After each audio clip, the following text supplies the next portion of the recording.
Eso. Voy a compartir mi pantalla y voy a empezar la presentación.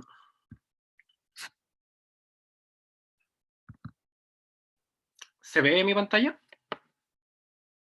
Sí, súper bien. Sí, ¿sí? Sí. Ya. Genial. Bueno, buenas tardes a todos y a todas. Lo que voy a presentar hoy día es parte de mi tesis de magíster. No la voy a presentar completa, de hecho cambié un poquito las fechas porque me voy a concentrar más que todo en el capítulo 3 y 4, que es el corazón de la tesis, en realidad lo más importante. Y bueno, contar también que estos capítulos van a ser publicados, ya fueron aceptados. Uno escribimos en coautoría con Carlos en la revista brasileña Saudema Guiños, no sé cómo se pronuncia, pero es una revista bastante conocida, y la otra es en Cuadernos de Historia, así que ahí van a poder leerlo en detalles. Yo no voy a explicar, si bien me voy a tomar mi tiempo, no voy a explicar todo tan detalladamente, así que bueno, ahí podremos dejar algunas dudas para la conversación después, las preguntas que surjan, y también después podrán leer con detalles algunas cosas en esos artículos. El título quizás puede ser un poco árido, pero como era un título de tesis, igual me parece que sintetiza bien lo que quiere plantear, y sobre todo la primera cita, que es del director del Observatorio Astronómico, el francés Alberto Obrecht. Bueno, empezar explicando un poquito el contexto, que es muy importante, no solo como de adorno, sino que es parte de la problematización en esta tesis, que es la expansión territorial en Chile en el último tercio del siglo XIX. Y bueno, esto es básicamente un proceso caracterizado por la ocupación y anexión por vía económica y militar de diversos territorios, y tiene una explicación de carácter global y otra de carácter local. La de carácter local se explica por el fin del ciclo de la minería de la plata y también el agotamiento del ciclo tiguero durante la década de 1870, lo que reorienta la actividad económica hacia a buscar otros productos, ¿no? En este caso como el salitre, en la frontera norte.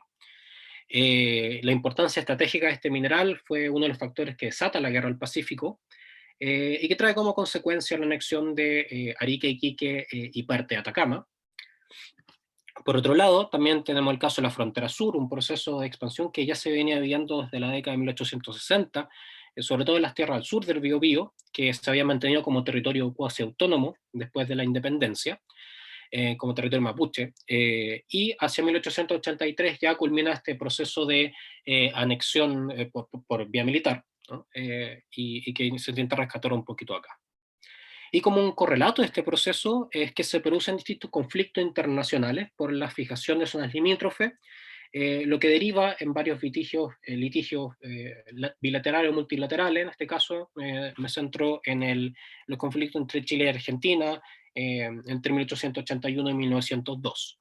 Y aprovecho de señalar también que en otros países de América Latina en este periodo también están definiendo su frontera y también se están expandiendo, como el caso de Argentina. Eh, otra cuestión muy importante de este contexto y parte de la problematización es el eje cartográfico, que se veía de forma simultánea, motivado por las necesidades estatales de inventariar recursos, planificar y construir obras públicas, fijar límites administrativos e internacionales en los territorios recientemente anexados o de alto valor económico. Esto lleva a pensar que en realidad este afán expansivo requirió del levantamiento de detalladas cartas con información topográfica y geográfica para incorporar de manera más eficiente los nuevos territorios.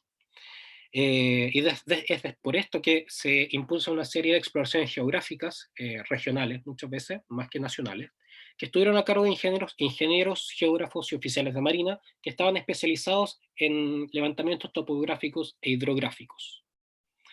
Ahora, en estos nuevos mapas, se requería la determinación exacta de las coordenadas de latitud y longitud. Ya no era suficiente una descripción genérica del territorio de sus accidentes geográficos puntos de referencia. Ahora se volvía preponderante referenciar la información a través de coordenadas para luego situarlas de forma exacta en el espacio. Sin embargo, la obtención de las coordenadas fue altamente problemático, especialmente lo relativo a la determinación de la longitud geográfica. Ahora no me voy a detener a explicar específicamente por qué, podemos abundarlo después en las preguntas, Sin embargo, vale mencionar dos cosas porque era difícil. Primero, porque podemos trazar infinitos meridianos en la Tierra, y necesitamos un meridiano de referencia, que puede ser cualquiera, y un meridiano local, ¿no? Y para poder determinar la longitud necesitamos saber la hora de nuestro meridiano de referencia y la hora local, ¿no? Es hacer una comparación simultánea, y eso durante el siglo XIX fue bastante complejo. Ahora, para poder determinar las coordenadas geográficas, los observatorios astronómicos fueron una institución científica relevante que participaron tanto a nivel local, regional y global en esto.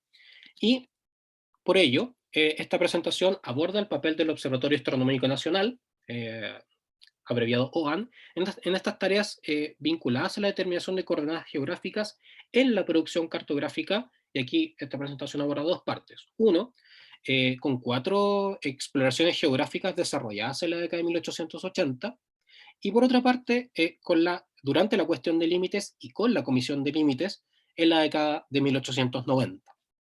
Aprovecho de mencionar un poco la estructura también. En la primera parte voy a mencionar a modo general cuáles son estas exploraciones geográficas, refiriéndome un poco a sus objetivos y encuadrándolos un poquito en esta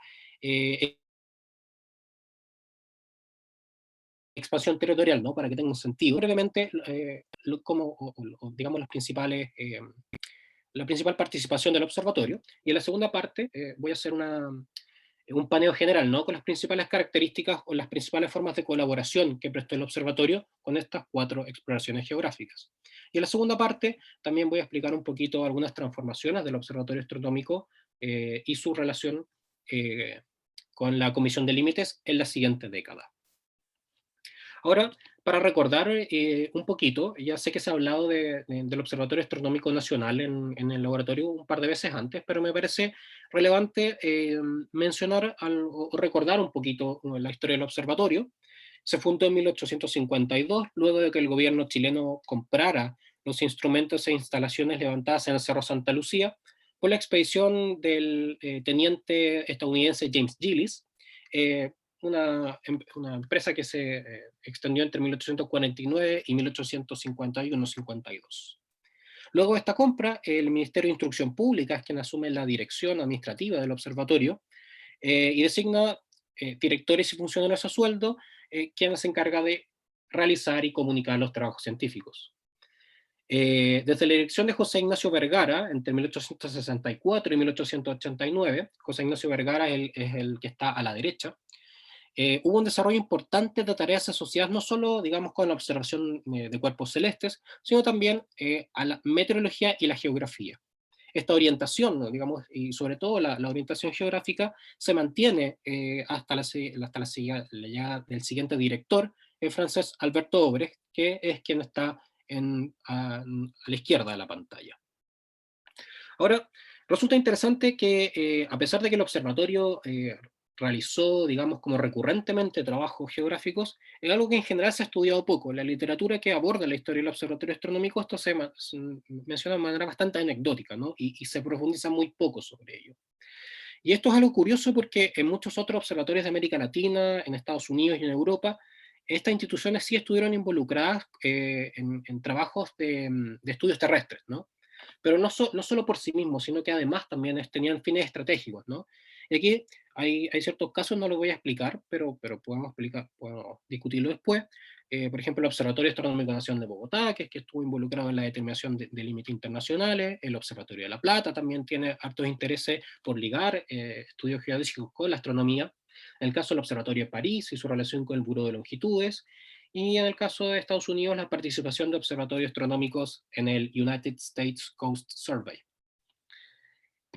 Dicho esto, este breve contexto de la problematización, la propuesta que en general guió mi tesis y que también guía esta presentación y los artículos que van a salir, bueno, la podemos dividir en 3 partes.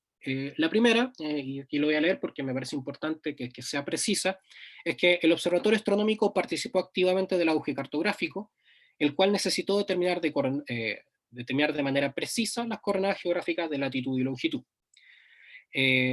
¿Por qué? Porque En pos de esta tarea, el Observatorio Astronómico se desplegó directamente en el territorio mediante la movilización de su propio personal e instrumentos para calcular las coordenadas de las principales ciudades y puertos del país. Como segunda parte, el Observatorio Astronómico entró en una relación intermitente con diversas empresas geográficas que necesitaron calcular las coordenadas de otros puntos del país, lo que implicó la circulación de personal, instrumentos o información para la consecución de misiones acotadas en el espacio y el tiempo. Finalmente, de esta manera sería posible afirmar que, a través de la determinación de coordenadas para la producción cartográfica, el Observatorio Astronómico fue un actor relevante en la expansión territorial y a su vez, la generación de conocimientos vinculados a la geografía se transformó en parte importante de la vida de esta institución científica. Entonces, como se observa, me interesaba sobre todo pensar no solo la geografía o los estudios terrestres del observatorio por sí mismo, sino en relación a un contexto estratégico de consolidación territorial del Estado. Dicho esto, ahora quiero pasar a explicar la relación del observatorio astronómico con estas cuatro empresas geográficas durante la década de 1800, o exploraciones geográficas durante la década de 1880. Y en general desde 1883, y por eso partimos desde esta fecha en esta presentación, es que aquí se empieza a observar una relación sostenida y estas empresas. En general estos tuvieron distintos fines y se movieron en los, como ya mencioné, estos territorios anexados o de alto valor económico. Y la primera de ellas es la llamada Comisión Exploradora de la Araucanía, que fue dirigida por el marino Álvaro Bianchi-Tupper, que es quien aparece señalado en la foto. Esta no es una foto de la Comisión Exploradora de la Araucanía, pero sí fue la única foto que pude encontrar de Álvaro Bianchi-Tupper. Esta exploración geográfica surge frente a la falta de una cartografía precisa en la Araucanía, y ante la inminente ocupación de esta zona por parte del Ejército de Chile, el Ministerio de Guerra levantó esta exploración geográfica y se la encargó a este marino. Ahí aparece, digamos, el objetivo principal en la cita que aparece en pantalla. El objetivo de instrucciones que le fueron dadas a esta comisión fue por la Oficina Hidrográfica, y en general era elaborar un mapa detallado de la zona que iba a ser ocupada. El mapa debía ayudar a una correcta planeación y ejecución de las obras públicas, facilitar la repartición de terrenos y fijar con exactitud las coordenadas de ciudades, poblados y fuertes que estaban instalándose en ese minuto en la recientemente anexada finalmente la Araucanía. Esta exploración geográfica se desarrolló entre el verano y otoño de 1883 y se movió entre Angola y Valdivia. Luego, debido a que quedó inconclusa, se retoma en 1887. Contó con la asistencia del observatorio en ambas ocasiones, en 1883 y en 1887, entre ambos lograron fijar la longitud de Traiguén, de Temuco, Valdivia, Mulchen y Los Ángeles. La siguiente exploración geográfica con la que se relacionó el observatorio, y aquí nos fuimos hacia el norte de Chile, fue la dirigida por Alejandro Bertrand Guyard en la Puna de Atacama. Esta fue una misión levantada por el Ministerio del Interior y encomendada al ingeniero Alejandro Bertrand, que ya tenía una trayectoria bastante larga en estudios geográficos, y se realiza porque algunas zonas del desierto, específicamente la Puna, no se consideraba lo suficientemente explorado, lo que se traducía en una falta de una cartografía precisa, lo que podía afectar la futura explotación minera. A este problema económico se sumaba el interés que los países vecinos como Bolivia y Argentina tenían sobre la región, pudiendo reclamar parte del territorio recientemente adquirido por Chile, ¿no? Entonces aquí se configura un doble problema, un problema diplomático, un problema internacional y un problema de carácter económico. Tenemos que recordar que la anexión de la zona norte va a implicar digamos, este pilar económico que va a ser el salitre para el Estado de Chile. La exploración de Alejandro Bertrand y su comisión se desarrolló en el verano de 1884 y culminó con un mapa que abarcó los paralelos 21 Sur. Contó con la asistencia del Observatorio para el ajuste de cronómetros y fijar las coordenadas del pueblo minero de Caracoles y San Pedro de Atacama. La siguiente exploración geográfica, en este caso hidrográfica, fue la que llevó a cabo el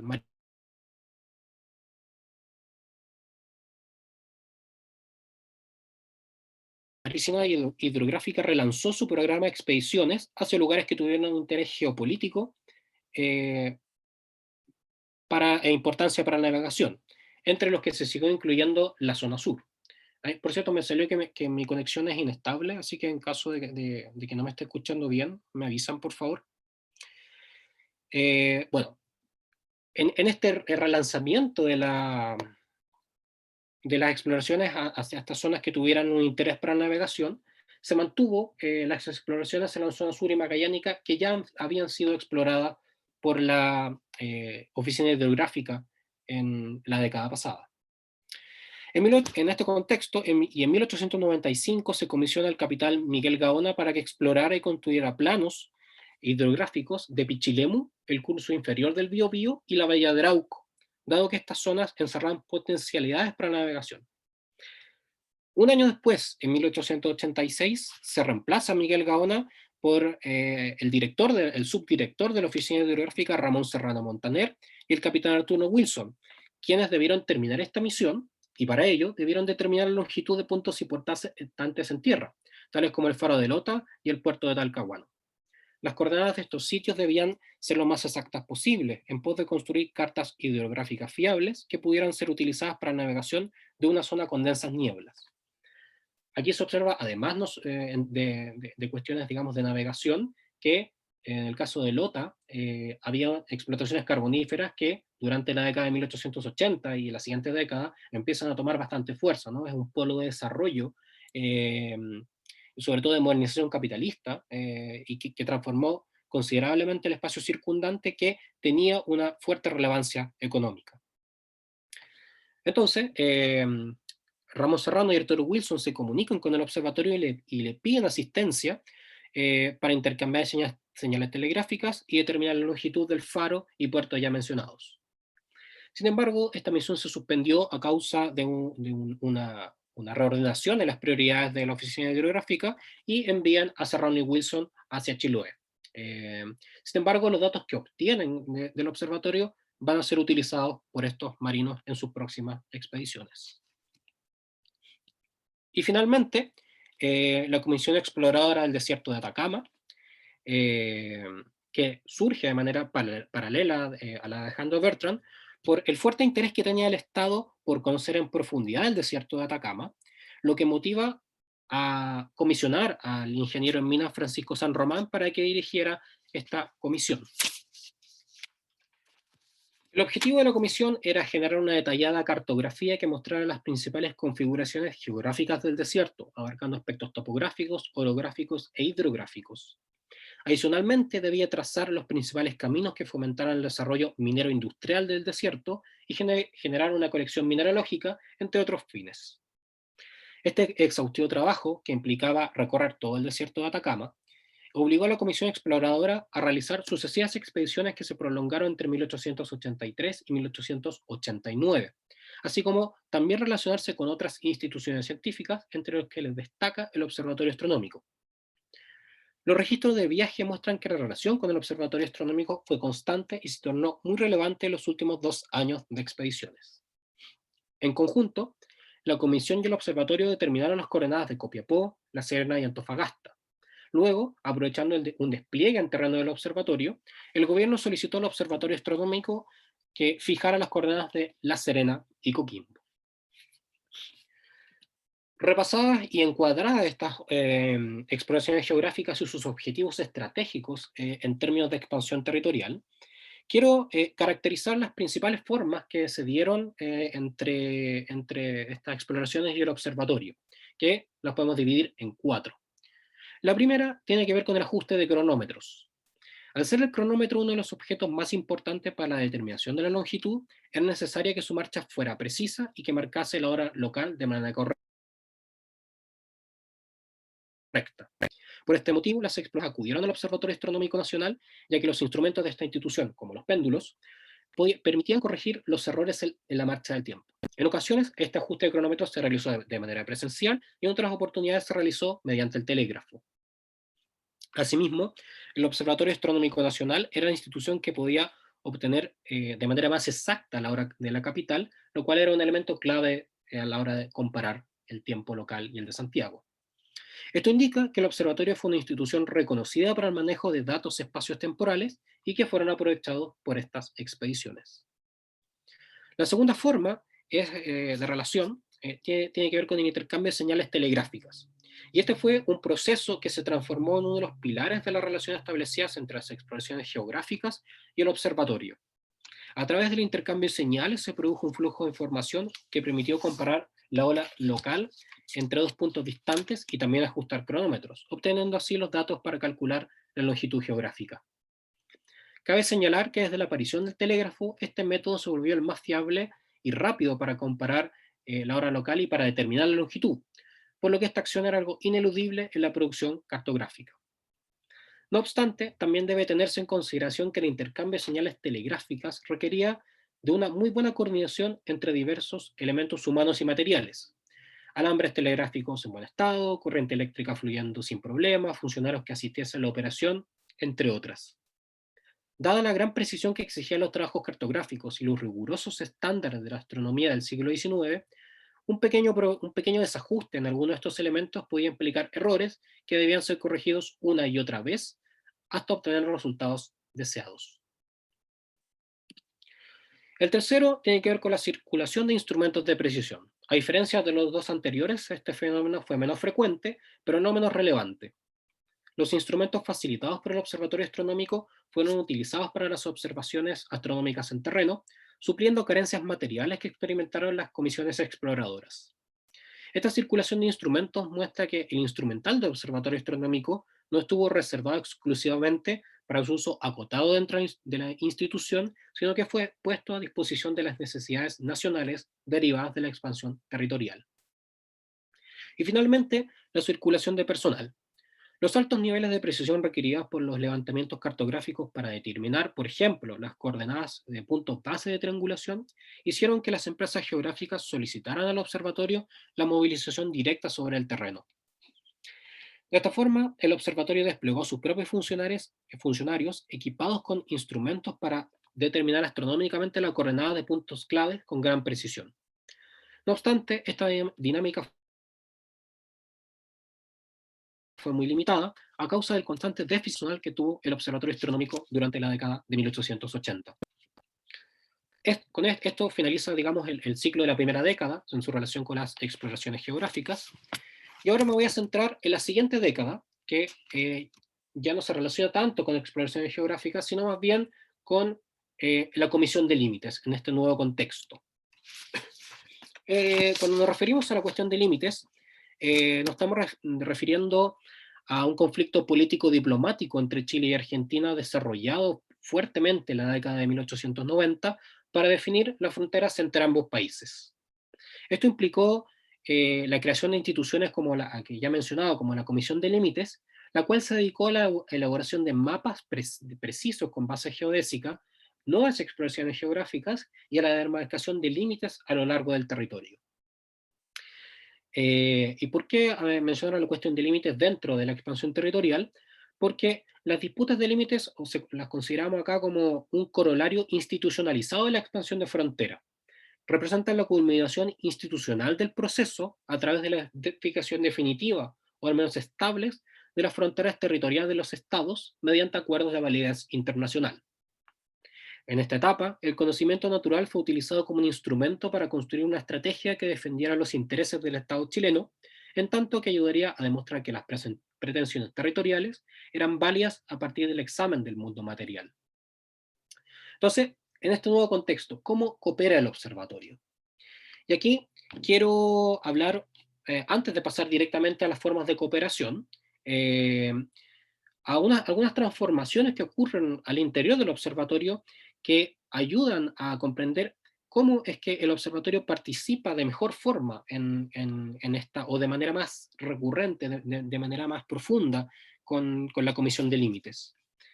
En general, estas transformaciones ocurren por la llegada del director francés Alberto Obrecht, quien asume como director en 1889, e intenta implementar una serie de cambios con éxitos disímiles al interior de la institución. Y el primer cambio tiene que ver con el robustecimiento de la relación del observatorio con los servicios públicos. Siguiendo una política similar a la de los observatorios astronómicos de influencia francesa, Obrecht buscó vincularse con el mundo público a través de algunos proyectos, entre los cuales quisiera destacar los relativos a la unificación de convenciones espaciotemporales, ¿no? Y nos estamos refiriendo a esa dimensión. Y la primera tiene que ver con un intento por unificar hacer una unificación horaria nacional a partir de la hora de Santiago. El segundo, con envío la hora exacta a los puntos más importantes de Santiago, la hora exacta de la capital. Y el tercero, un examen regular de todos los cronómetros de marina que había en el país. Lamentablemente sabemos muy poco de esto, sin embargo he podido averiguar que la respuesta del gobierno frente a estas iniciativas fue bastante tibia, por no decir que básicamente no la pescó, dicho en buen chileno. Así que de todas maneras, hay que considerarlo dentro de este marco de vincularse con los servicios públicos, del interés que tenía el observatorio por ello. Y lo segundo, y también retomando la misma idea de esta vinculación y fortalecimiento frente de cara al mundo público, Obrecht planteó la idea de de instalar una escuela práctica de astronomía que debía funcionar al interior del observatorio. El objetivo era formar a futuros astrónomos locales, pero también perfeccionar a ingenieros geógrafos y marinos, sobre todo en el contexto, y como lo dice el mismo director, en el contexto de disputas con Argentina. Asimismo, propuso relanzar un programa de fijación de coordenadas de las principales ciudades del país, recordando la importancia que estos datos tenían en el marco de un conflicto con Argentina. Lo tercero, y esto es muy importante, es la formación del personal local.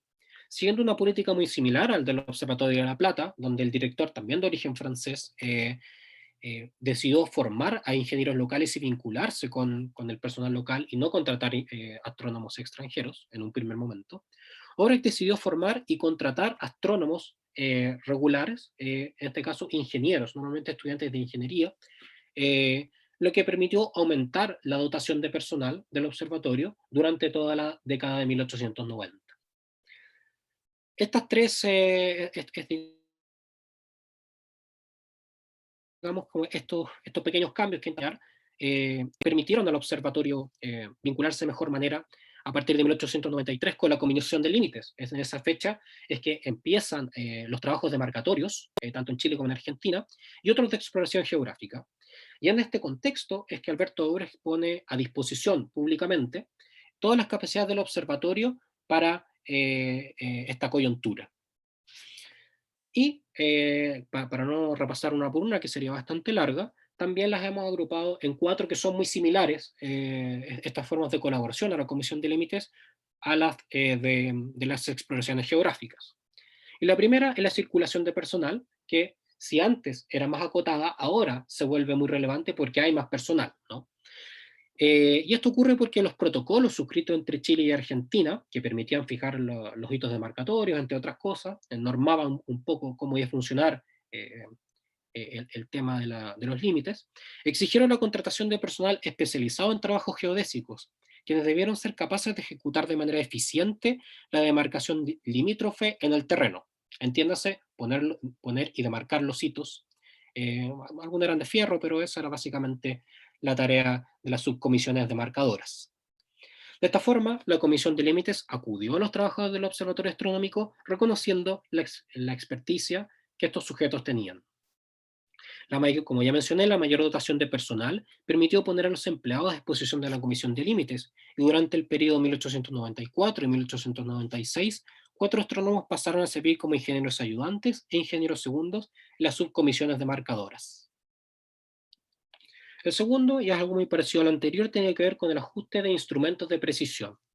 Aquí lo primero es el ajuste de cronómetros y el envío de la hora exacta a las subcomisiones que lo solicitaron, algo muy similar y clave para la determinación de coordenadas. Por otra parte, se aprovechó la ampliación del observatorio, de una de las salas del observatorio astronómico para conectar uno de los cronógrafos con la oficina central de telégrafos y así mandar la hora exacta de Santiago a los puntos que lo necesitasen para la determinación de la longitud. Gracias a esta conexión, se logró enviar la hora exacta de Santiago a una de las subcomisiones demarcadoras que se encontraba en Pucón. Pucón era uno de los rangos en donde arrancaba una de las mediciones de las subcomisiones demarcadoras.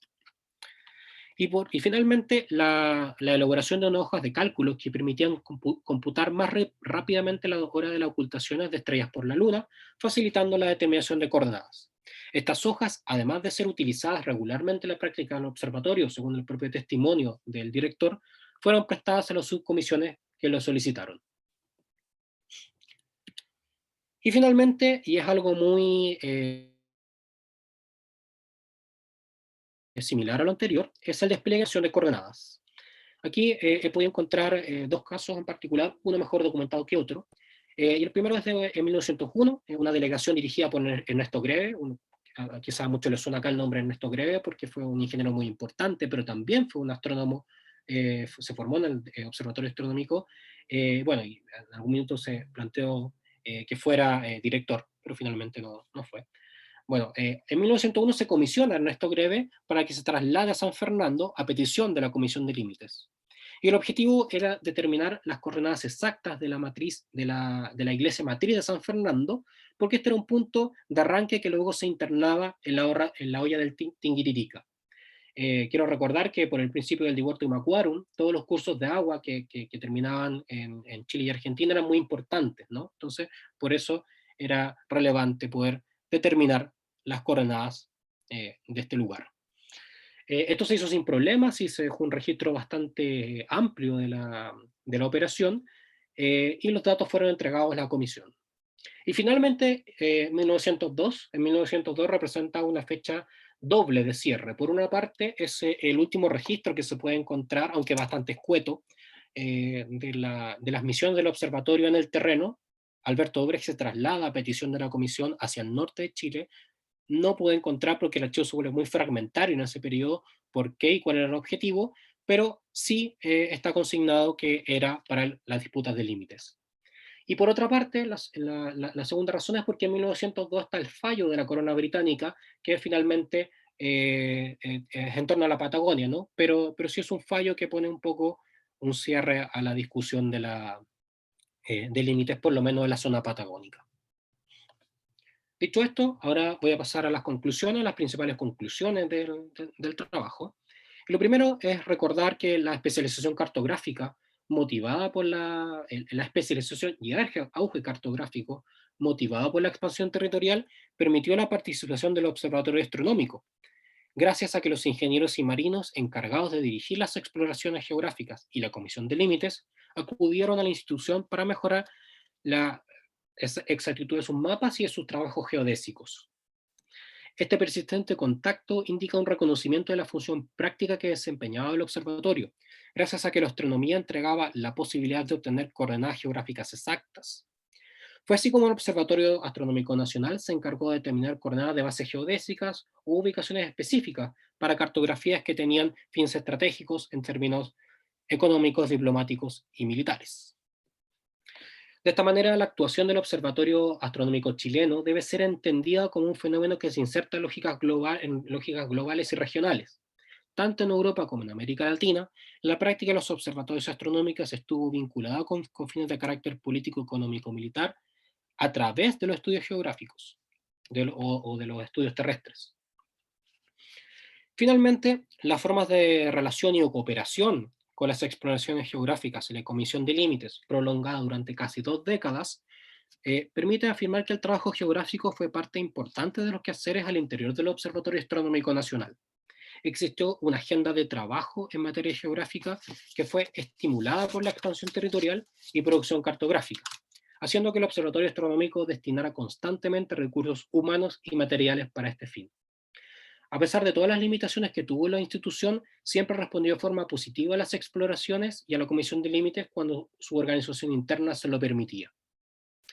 Gracias a esto, el Observatorio Astronómico Nacional se transformó en un participante activo de la expansión territorial, lo que también permite afirmar que la institución no solo se financió por un interés discursivo en la ciencia nacional, sino también por los servicios prácticos y estratégicos que el conocimiento generado podía prestar. Muchas gracias. Voy a dejar de compartir pantalla. Ok. Entonces, muchas gracias por la presentación, Stefan. Muy bien.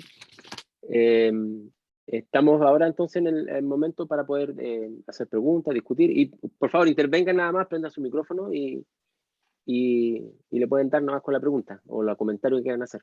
¿Ok?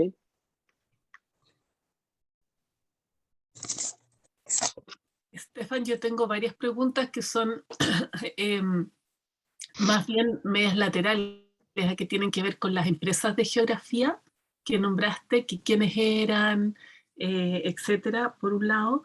Y por otro lado, esto que tú decías de que los marinos y la gente, no sé si era del MOP o de dónde, que acudió al que ellos tuvieron la iniciativa, o de alguna manera tenían un conocimiento que les permitía ser capaces de establecer las demandas, las peticiones al observatorio. Si podrías hablar un poquito más de eso. Perfecto. No sé si quieren que acumule las preguntas o voy respondiendo una por una. Como quieras. ¿Sí? No, contesta Bueno, inmediatamente. ya, sí, No así se, vamos no se haciendo. acumularon muchas preguntas, no te preocupes. Perfecto. Todavía no. Claro, ya. Bueno, voy a hablar un poquito más de las empresas geográficas, como eran 4. No podía, si no, todavía estaría presentando las empresas, pero en general todas surgen, cuando mencionabas el auge cartográfico, este auge cartográfico también es regional, no solo es de carácter general como había sido antes de la década de 1870 con estas cartografías, como grandes cartografías, como la que se intentó hacer con la de Claudio Gay o la de Amado Pisis, sino que son más acotadas, ¿no? Hay varias en la zona norte y en la zona sur, sobre todo en la zona de la Araucanía. Yo mencioné la de Álvaro Bianchi Tupper, porque es la que se me relaciona con el observatorio, pero también hay otras, ¿no? En general, todas estas exploraciones geográficas tienen distintos fines, pero todos apuntan más o menos al mismo, que es mapeo, inventaria recursos, y en el caso del sur, o sea, en el caso del norte, ¿no? Inventaría recursos, sobre todo mineros, cursos de agua, y tercero, y segundo, perdón, el tema de de los límites con Argentina. El caso, eso es algo que está muy mencionado en el caso de Alejandro Bertrand, eso es una instrucción específica que le da al Ministerio del Interior, y en el caso de Francisco San Román también. No se le da tanto al principio, pero sí, ya más hacia 1887, el Ministerio del Interior le pide hacer un reconocimiento de la puna, ¿no? Porque sabía que un par de años después iba a venir la disputa entre Chile, Bolivia y Argentina en esa zona. En el caso del sur es algo parecido también, hay intereses económicos, pero es más militar en el caso de la Araucanía. ¿Por qué? Porque en 1883 se estaban fundando estos fuertes, ¿no? Entonces había que situarlos para lograr hacer un mapa, porque en general, a diferencia del norte, sí había un poco más de conocimiento del desierto de Atacama, porque había otras exploraciones más directas, como la de Rudolfo Filippi, pero también territorio peruano, porque eso era territorio peruano y boliviano. En el caso del sur no habían tanto conocimiento y el mapa de Amado Pisis era muy impreciso en esa zona. Entonces había que hacer una exploración directa, una triangulación de lo que se llama primer orden. Entonces, por eso es que se va comisionando algunas importantes y una de ellas es Álvaro Bianchi Tupper. El caso de los fuertes, por una parte, porque por otra parte hay que pensar que en este minuto también se están construyendo los ferrocarriles. Entonces hay otra que ocupa los datos y las cartas de Álvaro Bianchi Tupper es, no puedo recordar en este minuto, pero es de apellido Lastarria, ¿no? De un ingeniero que estaba proyectando el ferrocarril Osorno-Victoria-Valdivia, si no me equivoco. Entonces, está todo relacionado con obras públicas, con intereses militares por resguardar y por el fondo por construir e incorporar de forma efectiva el territorio al Estado chileno, ¿no? Y esa es la utilidad de las cartas que se van construyendo ahí. Lo mismo en el caso de Lota y Talcahuano, son zonas carboníferas que en el fondo se incorporan a esta modernización capitalista. Modernización lo estoy pensando en el sentido que se transforman relaciones hacia relaciones asalariadas, pero también el tema del ferrocarril es importante en esa zona, en los puertos, porque se exporta carbón. Eso por una parte. Respecto a las instituciones que propician en estas empresas, en general son los ministerios, Ministerio del Interior, Ministerio de Guerra. En el caso del sur, la oficina hidrográfica es muy importante. ¿Por qué? Porque Ramón Serrano, por ejemplo, era el subdirector de la oficina hidrográfica. Vidal Gormaz tiene mucha relación con la oficina hidrográfica, y la oficina hidrográfica también es que le da las instrucciones específicas en el caso de la Comisión Exploradora de la Araucanía, a Álvaro Bianchi-Tupper, ¿no? Entonces, hay como una triangulación, ¿no? Entre sujetos. En la oficina hidrográfica conoce el observatorio lo conoce la oficina hidrográfica, y se van dando instrucciones entre sí en estas empresas. Respecto a los emplazamientos que se le hacen al observatorio, en ocasiones el observatorio, y sobre todo, pero más en la década siguiente, es que el observatorio sale más hacia el mundo público, a decir, aquí hay un observatorio y hay que aprovecharlo, en el caso de Obre. En el caso de en la década anterior es un poco más reactivo, ¿no? Es que las empresas se acercan al observatorio a pedirle ajuste de cronómetro, intercambio de señales, intercambio de personal, instrumentos, pero es a partir de las empresas. Y normalmente lo hacen mediados por el Ministerio de Instrucción Pública, que es el que está a cargo del Observatorio Astronómico en términos administrativos, pero también se comunican directamente. Por ejemplo, hay muchas comunicaciones directas entre San Román y José Ignacio Vergara, que es el director del observatorio. Pequeñas cartas, ¿no? Y esto lo menciono porque las fuentes aprovecho de decirlo al tiro, las fuentes con las que se construyó esta tesis son variadas en general. Lo primero son las comunicaciones, los oficios del observatorio que llegan, las comunicaciones con el ministro, las memorias, pero también los propios registros de las exploraciones, porque normalmente tenían, por ejemplo, el itinerario de viaje de San Román está escrito, ¿no? Está redactado como no como un diario de viaje, ¿no? Pero ya como un relato sistematizado, ¿no? Que en algunas partes sitúa parte de su diario de viaje, pero ahí va mencionando y me comuniqué con el observatorio ¿no? Y ahí es donde se puede ir rastreando como esta doble dimensión. Eso es como, no sé si responde a tu pregunta, Ceci, o profundizo en algo más sobre eso. Después te pregunto, que parece que tengo una confusión con cuando dices empresas, te refieres a las exploraciones. Y yo estaba pensando en que habían empresas privadas dedicadas a la geografía que prestaban servicio al Estado. No. Ah, perfecto, sí. De hecho, eso fue un término que cambié, porque esto es como, digamos, una expansión de mi tesis de pregrado, que yo solo abordé con Joan el tema con la Comisión Exploradora del Desierto de Atacama. Y ahí ocupamos y definimos lo que era una empresa geográfica, pero en la tesis de magíster decidí ocupar un cambio, pero todavía tengo muy instalada la idea de empresa geográfica, la idea de exploración geográfica, como algo mayor. Le llamo empresa porque en el fondo incluye, no es solo Álvaro Bianchi-Tupper, no es solo Alejandro Bertrand, no es solo Francisco San Román, de sujetos, algunos ingenieros, otros marinos, pero también es una caravana, ¿no? Que se moviliza. Entonces incluye a muchos sujetos, muchos momentos distintos, que se movilizan por el territorio y su composición va cambiando. Todo esto es financiado, por cierto, por el Estado. Aquí no hay ningún financiamiento privado. Todo es, y por eso en el marco de la expansión territorial, y por eso hablaba de la consolidación territorial del Estado. Entre medio la empresa de telecomunicaciones parece que estaba preocupada por tu definición de empresa, se empezó a cortar, pero parece que escuchamos todo. Bueno, primero, sí, así que ten cuidado con lo que digas de la empresa de telecomunicaciones, de empresa. Jorge primero, y no sé si Patricio segundo, ¿sí? Y ya, ahí estamos sumando, y la Bárbara después. Dale. Hola, Estefan.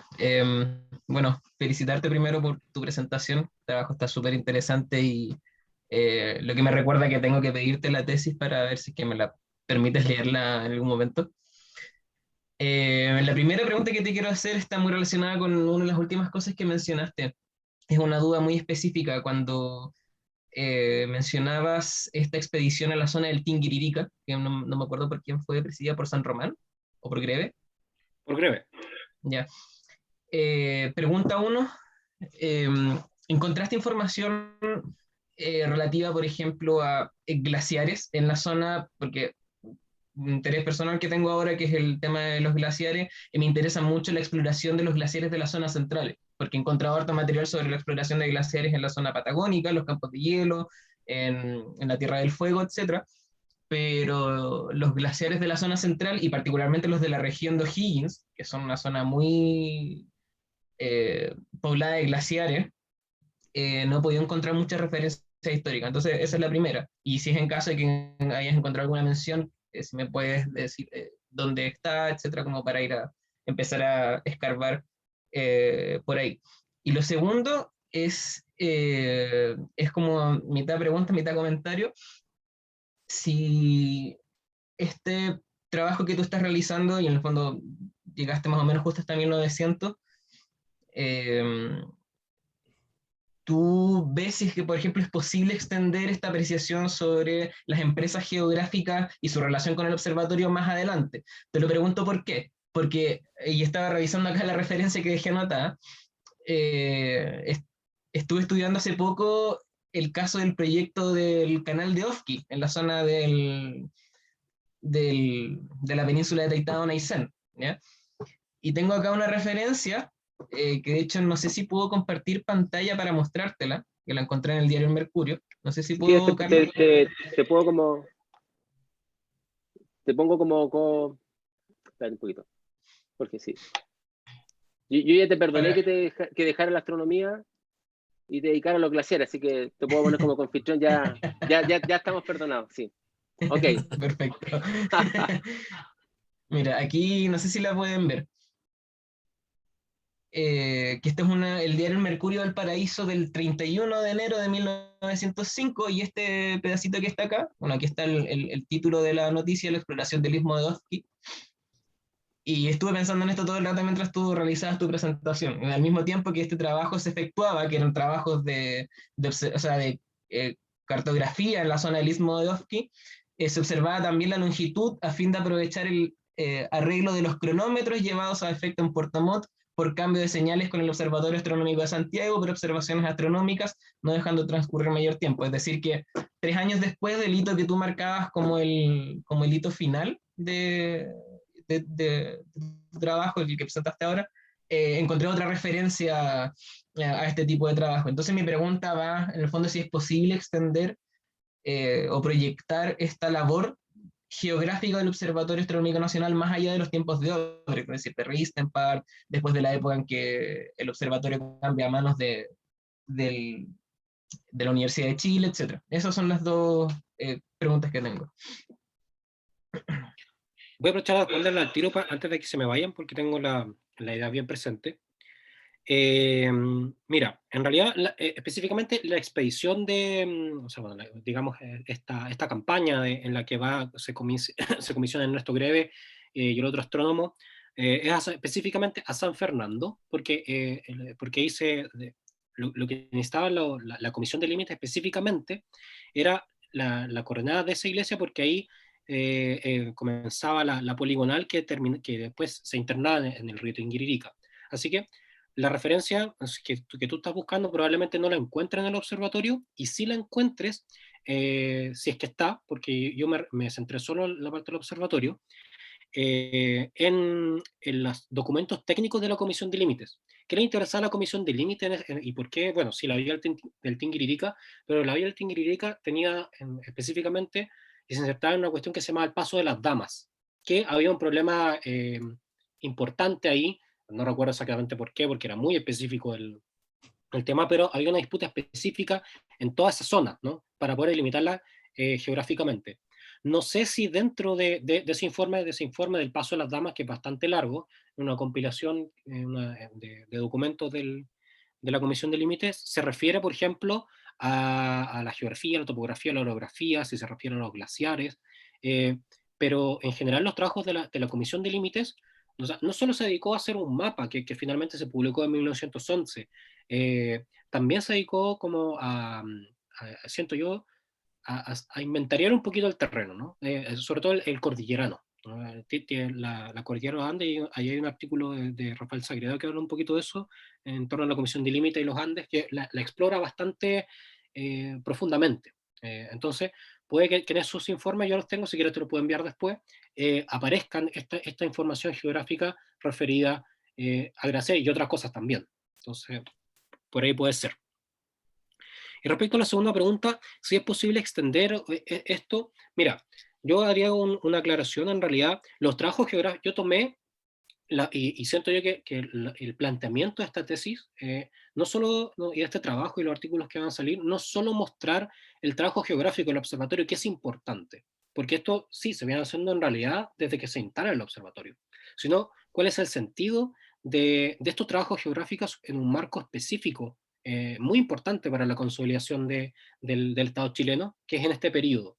Por eso yo tengo la manejo una cronología entre 1870, que un poquito más atrás, no la abordé, y corto en 1900 por el tema de los límites. Pero hay otros trabajos geográficos que yo no abordé, que no necesariamente tienen que ver con expansión territorial o límites, que sí hace el observatorio. Y en este marco, yo decidí no abordarlo más. Sé que hay más, pero no decidí, porque una cosa, bueno, se escapa un poco de esta problematización, y segundo, porque en la década de 1900 el archivo del observatorio es bastante fragmentario, es difícil encontrar, a que sí uno se puede encontrar antes. Entonces, ¿qué pasa con Obre? Obre en la década de 1900, la primera década, hasta su primera dirección, tiene otros trabajos geográficos importantes, pero no sé cómo encuadrarlos más allá. Entonces, por eso habría que leerlos en otra perspectiva, en otro momento el observatorio también, porque ya después con Ristenpark trae como otro chip, entre comillas, que es distinto al de Obre. Y también el contexto de la astronomía es distinto, va cambiando, el tema de la astrofísica va tomando fuerza. Entonces, probablemente si nos ponemos a revisar en la década de primeras dos décadas de 1900, vamos a encontrar también este tipo de cosas, porque el observatorio seguía haciendo estas cosas, pero hay que encontrarle un sentido, creo yo, a esos otros trabajos que estaba haciendo, para qué lo estaba haciendo, cuáles eran esos fines.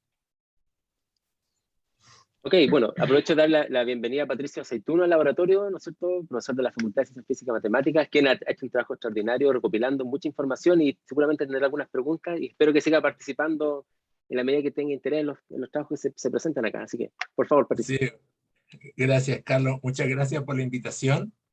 La verdad que soy un ave raris en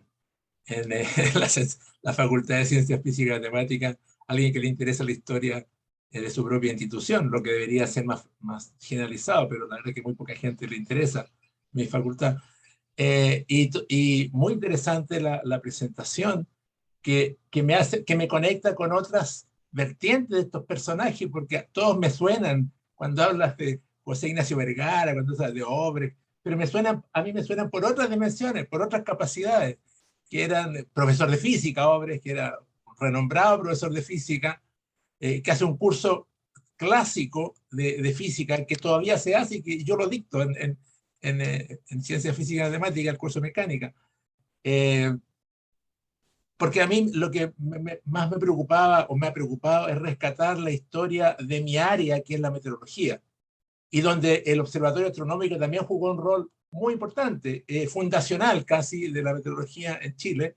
La primera estación, la más antigua, fue creada en el Observatorio Astronómico, y esta otra dimensión yo la desconocía casi totalmente. Entonces me parece extremadamente interesante abrir mi conocimiento a esta otra dimensión tan importante, porque la verdad es que era extremadamente importante poder fijar las posiciones geográficas del punto del territorio. Ahora, mi pregunta quizás es lateral, pero también tiene ese interés meteorológico. Cuando uno revisa las observaciones de esa época, y empezando por ahí por la década del 60, en los primeros observatorios que se establecieron, en La Serena, en Puerto Montt, en Punta Arenas, en Concepción, en una serie de localidades, se observaba a determinadas horas, pero en ninguna parte he encontrado qué vinculación, qué hora era, cuando dice que era las 10 de la mañana, qué hora era. Entonces, la pregunta es si el observatorio, aparte de su tarea de fijar posiciones geográficas, ¿tenía alguna intuición sobre la hora? ¿Era el órgano nacional que determinaba la hora oficial? ¿Y esa hora oficial cuál era? ¿Cuántos usos geográficos ¿A qué uso geográfico se establecía la hora chilena? No sé si es una pregunta válida para ti, pero quizás la conoces. Muchas gracias por... A ver, ya, sí, dale, dale. Es que interrumpo porque yo tenía una pregunta que va en la misma línea, entonces a lo mejor puedes aprovechar de juntarla. Y, ¿cómo se llama? Y aprovecho de, claro, con respecto a la pregunta de Jorge que decía hace un rato, efectivamente yo puedo aportar, los observatorios tenían otras actividades, entre las que estaban las meteorológicas sin duda, y que las fueron dejando, que eran muy relevantes durante el siglo XIX y que en el transcurso del XX las fueron dejando de a poquito. Pero yo me atrevería a decir que cuando llegó como más o menos, digamos, la tecnología de la posguerra, o sea, cuando la tecnología desarrollada durante la guerra se usó para fines astronómicos, ahí se fueron especializando cada vez más y dejando de lado esas otras tareas. Eso es como aprox, por si sirve de algo.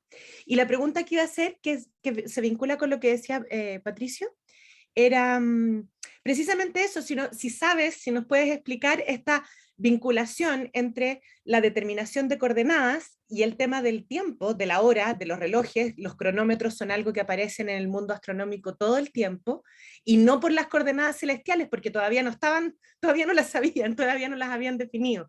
Entonces, como si nos puedes contar un poquito esa explicación más, si la conoces, digamos, esa explicación más técnica de la vinculación entre la hora que planteaba Patricio y tu trabajo de las coordenadas, porque yo sé que están íntimamente asociadas, pero a ver si nos podías contar un poquito más. Perfecto.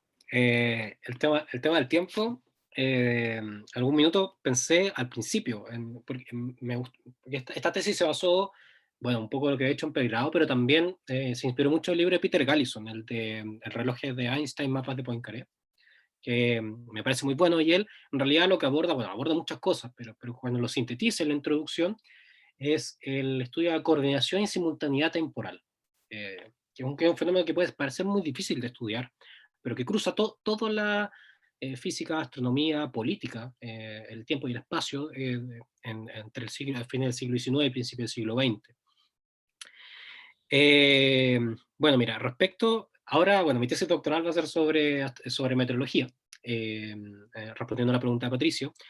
Creo que sabemos muy poco, si sabemos poco sobre los trabajos geográficos del observatorio, sabemos menos todavía de los meteorológicos. Y la meteorología creo yo que es muy compleja de abordar en el siglo XIX.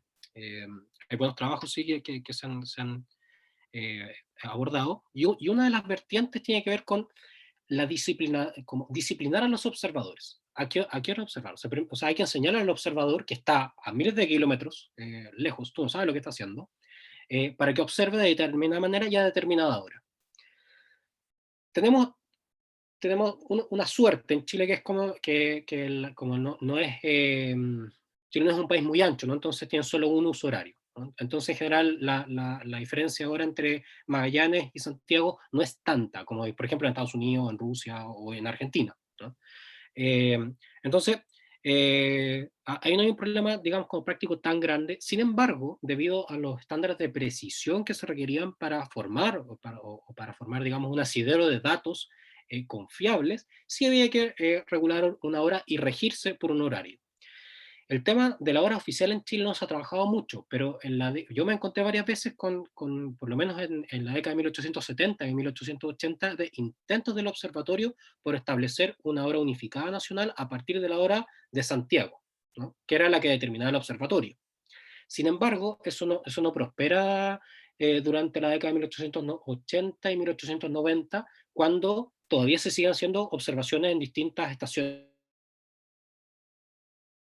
meteorológicas. Utilizaban probablemente la hora local, ¿no? Ajustada con los relojes locales. No sabemos cómo los observadores ajustaban sus cronómetros. No sabemos no hay registro si lo hacían mediante relojeros locales o si se comunicaban telegráficamente con el observatorio para ajustar las horas de observación, más allá de los estándares generales que se pudieran establecer, por ejemplo, después de la conferencia de Roma de 1875, para normar las horas de observación, ¿no?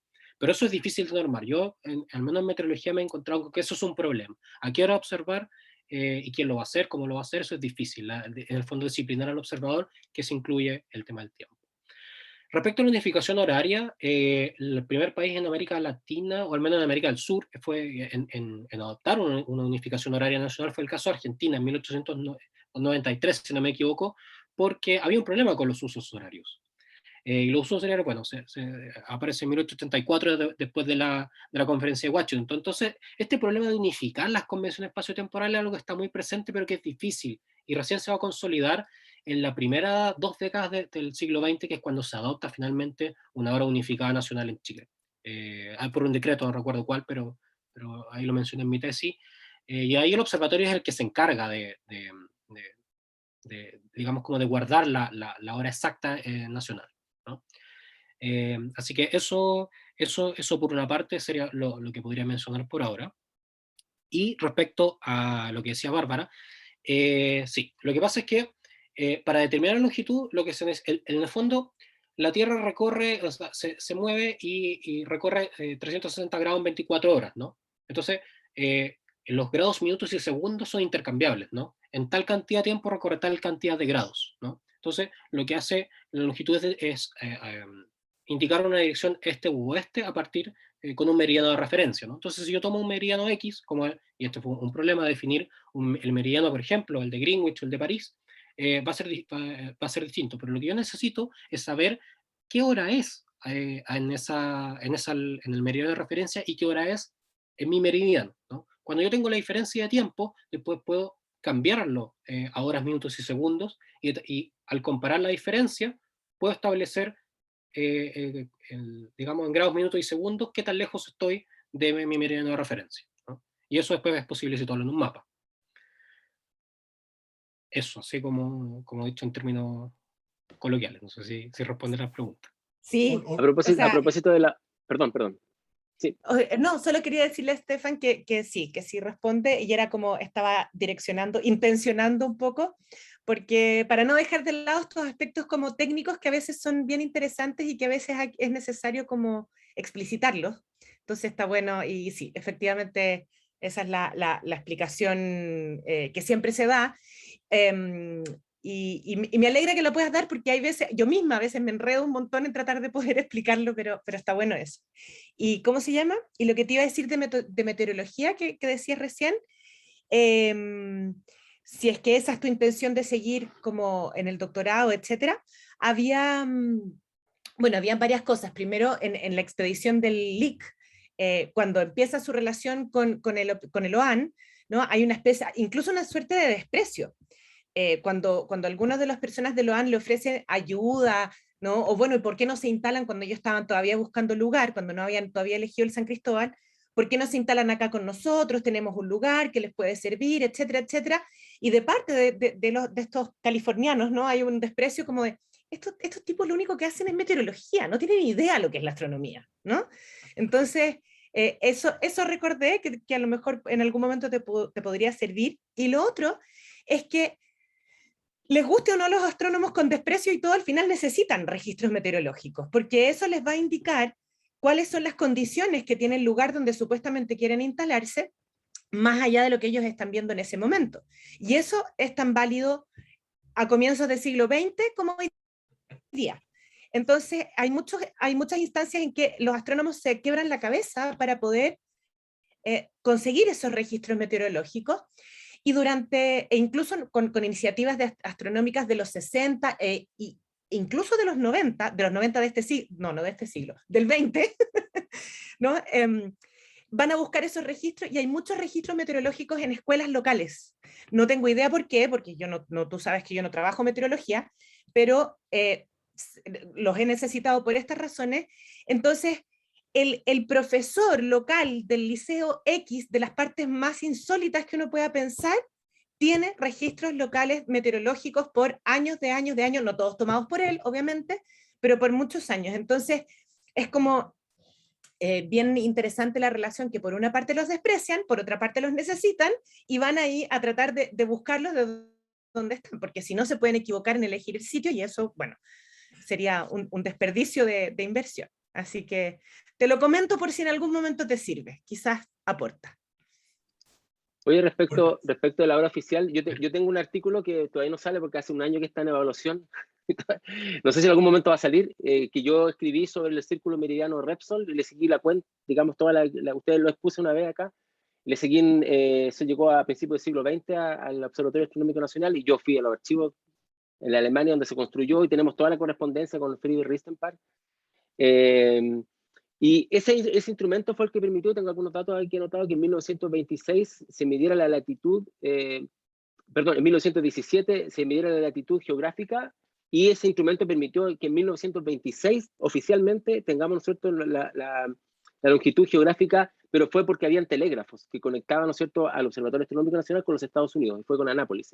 El cable, por eso primero hubo que poner el telégrafo, que ustedes saben que los cables lo pusieron a fin del siglo XIX, y en ese momento, en el fondo, la conexión fue con los Estados Unidos. Ahí Greve juega un papel súper importante, no sé si lo dijo Stefan, ¿no? Porque Greve iba a las reuniones en Estados Unidos y jugó un papel también para hacerlo, pero muy tardío, o sea, 1926 recién podemos decir que el círculo meridiano Repsol, que es el mismo que hoy día existe ahora en Cerro Calán, ese instrumento marca la longitud oficial de Chile y la hora oficial. De hecho, la hora judicial de Chile la da hasta hoy día el Observatorio Astronómico Nacional. Es una cosa que uno no pensaría. Y lo otro respecto de, bueno, quiero adelantarles que nosotros estamos también levantando el tema y estoy contento que esté Patricio acá, de la meteorología acá como estudio, y hemos estado tropezando con un proyecto, pero estamos tratando de armar algo con la Cecilia, que hay varios que estamos trabajando en esto, estamos tratando de recopilar información, y efectivamente hay muchísima información de estos observadores locales, que como decía la Bárbara, aparecen en muchas partes, pero hay que hacer un esfuerzo ahora unidos para poder empezar a trabajar este tipo de cosas.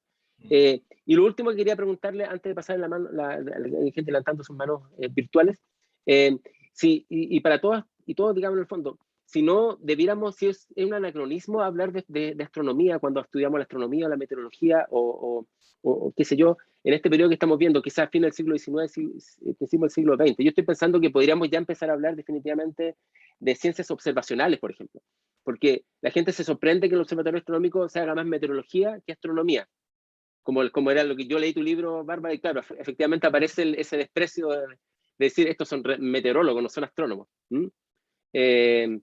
Y también, ¿no es cierto?, respecto de todo lo que son la presentación que hizo hoy día, ¿no es cierto?, con el tema de la definición precisa para hacer mapas, por ejemplo. O sea son ciencias observacionales que después van a decantar, pero ya en el siglo XX, incluso en algunos lugares muy cercanos a mediados del siglo XX, como disciplinas como las conocemos hoy día. Entonces de repente hoy día tratamos de mirar el pasado pensando que existían como las disciplinas que hay hoy día. Y eso evidentemente es un anacronismo. Yo sé que esto es malo.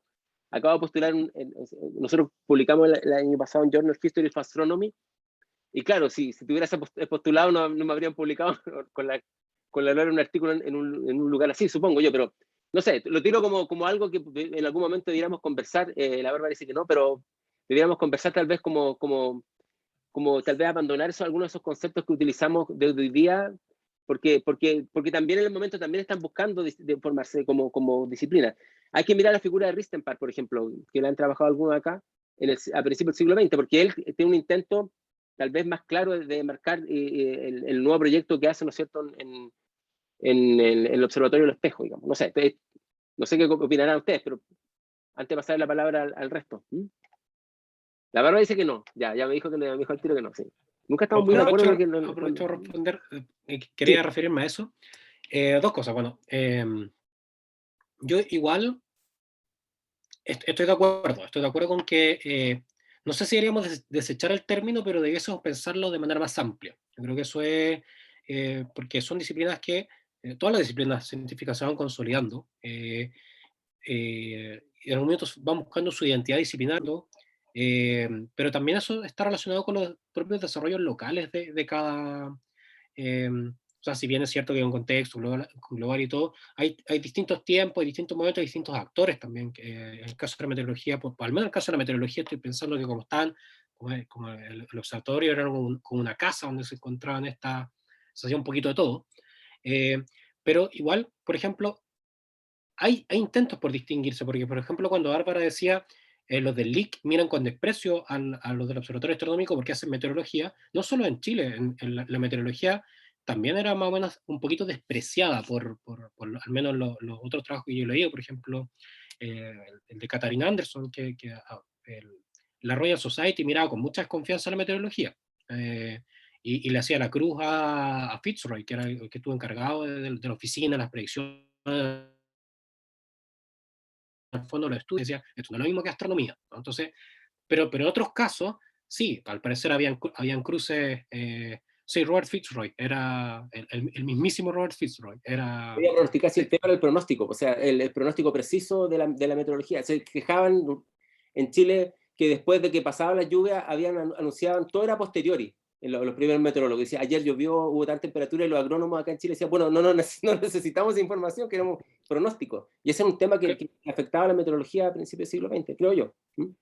Sí, pues ya, pero claro, es cierto que afectaba, pero también había otras corrientes que todavía creían en los influjos, digamos, astronómicos en el caso de la meteorología, y van a tener estos debates como con los astrónomos. Entonces eso también ayuda a separar un poquito, pero a la vez muestra que, al menos en el saber quizás popular o intermediariamente, o no tan científico, ¿no? Como esta zona un poquito más grises, hay cruces. Entonces, yo creo que habría que analizarlo. Eso está interesante como para plantear algo un poquito más amplio, quizás, como pensándolo en la ciencia de fin del siglo XIX y principios del siglo XX, que siento yo que está muy, muy fuerte estos, a veces, tensiones o convergencia entre una y otra. Un comentario que me recuerda lo que mencionó Bárbara. Cuando llega a Chile la expedición de Gillis, el teniente Gillis, la expedición astronómica 1849 creo que llegó, su plan original no era Santiago, era Chiloé, porque querían tener la simetría perfecta con Washington, entiendo que era con Washington, entonces buscaron una latitud en el sur y apuntaron a Chiloé. Y cuando se enteró cuánto llovía en Chiloé, dijo, no, porque no voy a hacer nada. Entonces la segunda alternativa fue Valparaíso, pero cuando se enteró que había nieblas muy frecuentes, tampoco le sirvió. Y yo creo que finalmente le gustó a Santiago porque estuvo cercanía con la aristocracia, que lo trataron bien, lo recibieron muy bien al teniente Giles. Quería volver al tema de la hora porque tiene una aplicación bien, yo diría, necesaria y actual. Una de las cosas que yo buscaba en el rescate de la información antigua de la década de 1850, 1860, era intentar al menos tener alguna señal de cambio climático, o sea, tener una medición en 1850 y compararla con la actual. Y como Santiago tenía bastantes mediciones en el Instituto Nacional, después tuvo en la Quinta Normal, y después tuvo, cuando vino la expedición norteamericana, estuvieron 2 años midiendo cada 3 horas, haciendo mediciones meteorológicas cada 3 horas. Pero lo que no sabemos, si bien tenemos el ciclo anual y tenemos el ciclo diario de la temperatura, no sabemos a qué hora tenemos que poner la máxima, porque no sabemos la hora. Ellos registraban la hora, medían cada 3 horas, pero ¿qué hora era? De modo que si uno quiere comparar con un registro moderno y para poder tener alguna estimación de la señal de cambio climático, tiene que compararla a la misma hora, no puede comparar la temperatura de las 3 de la tarde con la de las 12, porque hay un desfase ahí que puede afectar esa comparación. Por eso es que es tan importante tener la hora, ¿ya? Y eso aparentemente es un problema no resuelto aún. Y por último, y solo por una curiosidad, alguien lo que mencionó Carlos, que los agrónomos decían que los meteorólogos solo hablaban del tiempo pasado. Quiero mencionar una anécdota. El primer esfuerzo que se hizo en Chile por hacer un pronóstico meteorológico con un modelo meteorológico físico, lo hizo otro José Vergara. No era Ignacio, era José Agapito Vergara, que es un ingeniero que fue a hacer su doctorado en Estados Unidos y volvió en 1990 más o menos, y trajo el primer modelo de pronóstico meteorológico a Chile, que lo implementó y lo corrió en una computadora personal, que era un IBM de la época.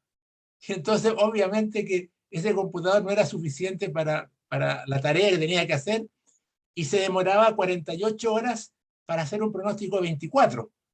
Así que él concluía, les puedo decir que el día de ayer la máxima va a ser, y bueno, y después de eso nos movimos para poder comprar una infraestructura que le permitiera correr su modelo y poder efectivamente correr un modelo que le hiciera un pronóstico en 24 horas, pero no para atrás, digamos, para adelante. Qué bueno eso. ¿Qué estaba mostrando, Stefan? Esta es una cita a propósito muy ad hoc del tiempo. Vergara en 1875, en sus intentos por unificar la hora nacional, ven una cita específica, había enviado, aprovechando también que había instalado hace poquito el telégrafo en un ramal telegráfico dentro del observatorio, para hacer cesar la anarquía que hoy en 1875 existe en cuanto a la hora local. Era un problema que en 1870 Vergara lo hacía ver como claramente, porque no había, en el fondo nadie controlaba el tiempo en ese momento, nadie sabía la hora, a veces probablemente los pueblos más chicos lo marcaba la iglesia, y los observadores meteorológicos hacían las observaciones a esa hora. Entonces, yo creo que el tema de la hora está muy...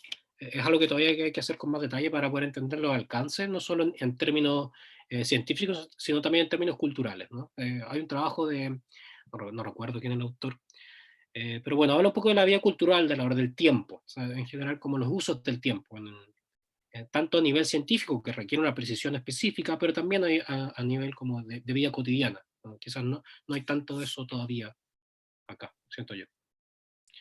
Oye, pero Jorge hace rato tenía la mano levantada, no sé si... Tenía la Y palabra. José también. Sí. No sé si Jorge, tu pregunta va directamente relacionada o le damos la palabra a José. No, o sea, en realidad quería seguir hablando de este tema de la hora y la meteorología, pero mejor que José primero porque lleva hace rato ahí con la cámara apagada y la mano levantada, entonces, y él no ha hablado nada, entonces yo sé que se muere de ganas de hablar. No, pero bueno, no sé. Si quieres, dale tú, Jorge, pero como quieras. No, Habla tú, ¿no? dale tú, te cedo la Ya. palabra. Y Oye, No, después hablo yo. mira, una pregunta muy simple Jorge, a Estefan, en función de lo que conversó de lo que estaba conversando con Bárbara y de lo que estaba conversando antes sobre la simultaneidad, eh, que no me quedó claro bien cómo, si es que el problema de la simultaneidad que tú explicaste a propósito de la vinculación de los meridianos con la fijación de una hora exacta, em, em, no se resuelve sino, hasta donde entiendo, después de las investigaciones de Einstein. Entonces, ¿cómo el problema de la fijación de meridianos se resuelve si la hora exacta en Chile, como tú mismo dijiste después, se definió con claridad recién en la década de 1920? Entonces, cómo no entiendo cómo este problema de expansión territorial que se dio a fines del siglo XIX se logra resolver? No sé si lo sabes o no, puede que no lo sepas, pero me queda la duda, como hay como un lapso de 40 años ahí en donde al parecer hay un problema de indefinición, que no me queda claro cómo se hace. Tal vez tú ya lo explicaste, no lo entendí bien, pero me gustaría entenderlo. Y si no se puede entender, está bien, pero a ver, no sé si estoy muy loco en lo que estoy diciendo, pero no sé si tú ves también como, como el mismo problema que estoy viendo yo, ¿o no? No sé si me expliqué bien, un poco enredado. Creo que me había pegado, ¿cierto? después de todo lo enredado que estuvo el José, Sí, no lo escuchaste. pero creo que entendí el centro, alcancé a captar el centro de la pregunta, creo, antes de que me cayera, que mi computador, mi internet está muy malo ahora parece, me boicotea. Pero ya, entiendo el punto, voy a explicar dos cosas. El capítulo que no mencioné se hacía cargo un poquito de ese problema. A ver, cuando uno tiene un meridiano local, para saber la hora exacta de su meridiano local, lo que tiene que hacer es, cuando normalmente el sol está en su cenit, es hacer una observación astronómica, poner el cronómetro y ahí el tiempo empieza a correr, ¿no? Sin embargo, cuando tú haces eso y después te trasladas a otro lugar, estamos pensando en el siglo XIX, normalmente los cronómetros se desajustan por golpes, por la presión, por lo que sea. Normalmente esos desajustes, si uno está haciendo algo que no implica nada que sea científico, digamos que necesita exactitud, que necesita un segundo, da un poco lo mismo. Sin embargo, para los estándares cartográficos y para los estándares astronómicos, segundos era un problema porque el segundo se transforma en distancia, ¿no? Entonces, lo que había que hacer era reajustar ese cronómetro, y para eso tienes que comunicarte para saber la hora local del... O sea, primero tienes que hacer observaciones para determinar tu tiempo, el tiempo en el lugar donde estás, y después comunicarte para saber qué hora es en el otro lado. Eso se resuelve no con Einstein, en realidad se resuelve con el telégrafo, ¿no? ¿Cuál era el problema? Que había que llevar líneas telegráficas, normalmente a veces a lugares alejados, ¿no? Y como mencioné, el telégrafo tenía que funcionar bien, y para eso, si tú tienes un problema con la corriente, entonces no había comunicación, había que dar receptores telegráficos que tenían que asistir la operación. Entonces, en realidad ese es el problema de la simultaneidad temporal, saber la hora del otro lugar al mismo tiempo que tú tienes la hora, y saber que tu cronómetro está funcionando bien. Ese es el problema de la simultaneidad. Ahora, la pregunta es, ¿cómo se resuelve? Primero con el telégrafo, y segundo, con el tema de la hora oficial, que si bien no hay la hora oficial, en el fondo la palabra oficial se refiere a la hora oficial del Estado de Chile. Por ejemplo, a las 12 suena el cañonazo y a las 12 pasa X cosa en la vida nacional, ¿no? A eso se refiere, esta es la hora del Estado. Sin embargo, hasta que no existió eso, una hora oficial, cada institución, cada lugar se regía por las horas que más les convenía, ¿no? En el caso de Santiago, tenía la ventaja de que estaba la hora o sea, que está el Observatorio Astronómico Nacional, y por ende se podía obtener una hora bastante exacta respecto digamos, como a la observación astronómica, ¿no? Entonces, sabemos que son las 12 exactamente porque el astro está pasando por ese minuto en el meridiano, ¿no? Entonces, por eso se comunicaban con el observatorio, porque el observatorio tenía muy bien determinadas sus coordenadas y podía obtener muy bien la hora oficial. ¿Y a qué meridiano se refería? El meridiano de Santa Lucía. Entonces, ese era el meridiano que se ocupaba de referencia acá en Chile, en los mapas por lo menos, y el de Greenwich. Esos eran como los dos que se tenían acá. No sé si resuelve la pregunta. Eso fue lo que alcancé a captar, por lo menos, antes de que me cayera. Sí, muchas gracias, Estefan. Ok, Jorge, sí, ahora. Ya. Bueno, lo primero que quería comentar, y quizás le interese a Patricio, no sé si me recordará usted, Patricio, de una vez que nos reunimos, porque yo estaba buscando información del Centro de Radiación Cósmica, ¿sabes? Sí, me acuerdo bien. Y Sí. me derivó con Mark, sí, del infiernillo, exacto.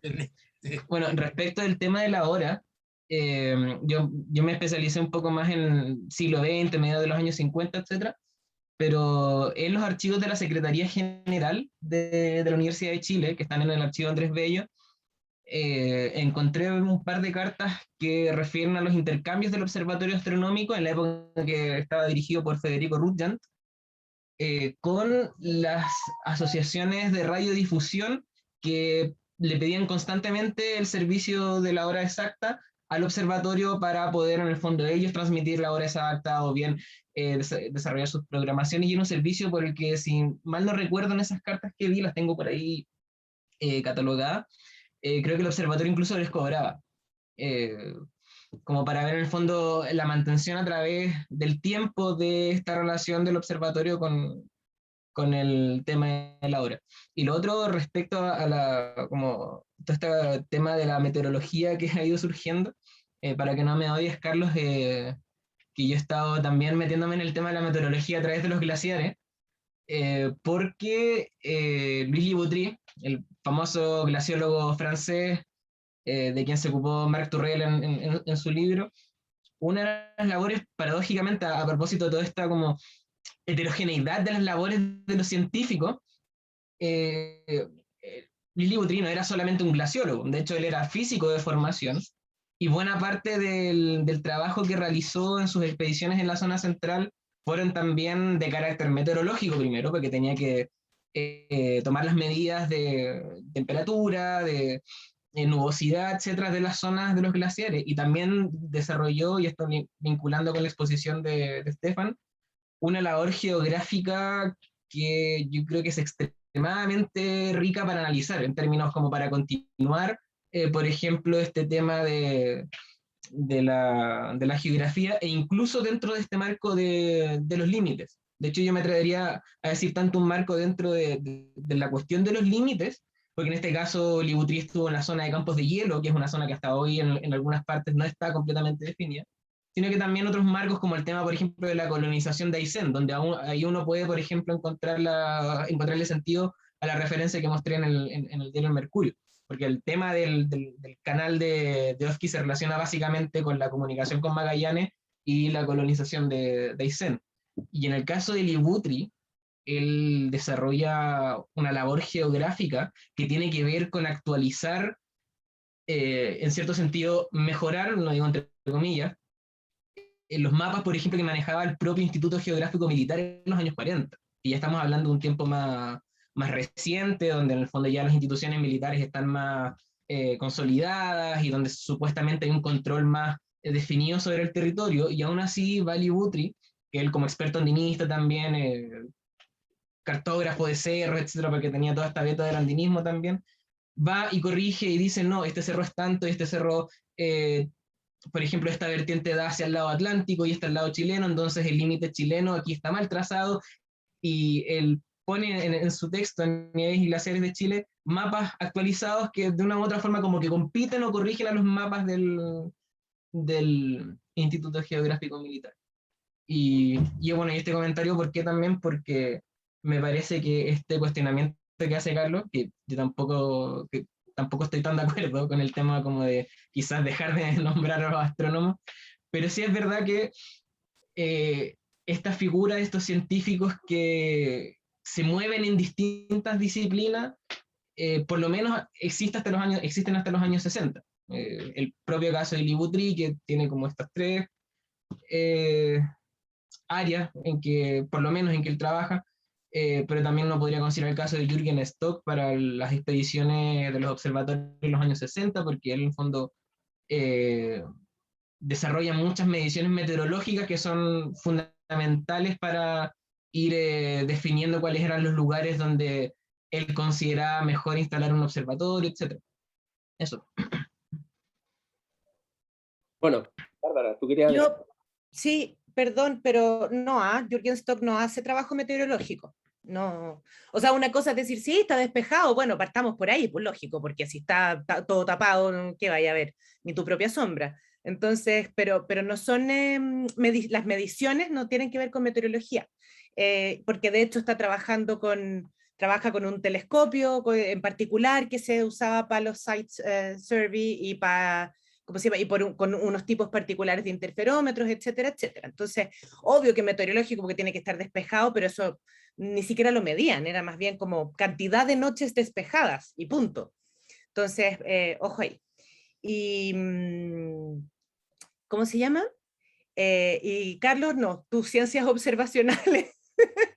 me parece bien, pero es que ellos se decían a sí mismos astrónomos, y a pesar de mi ignorancia del siglo XIX, ellos, en el fondo, quizás uno tiene que precisar qué tipo de astronomía está trabajando o está entendiendo, pero ellos se entendían a sí mismos como astrónomos.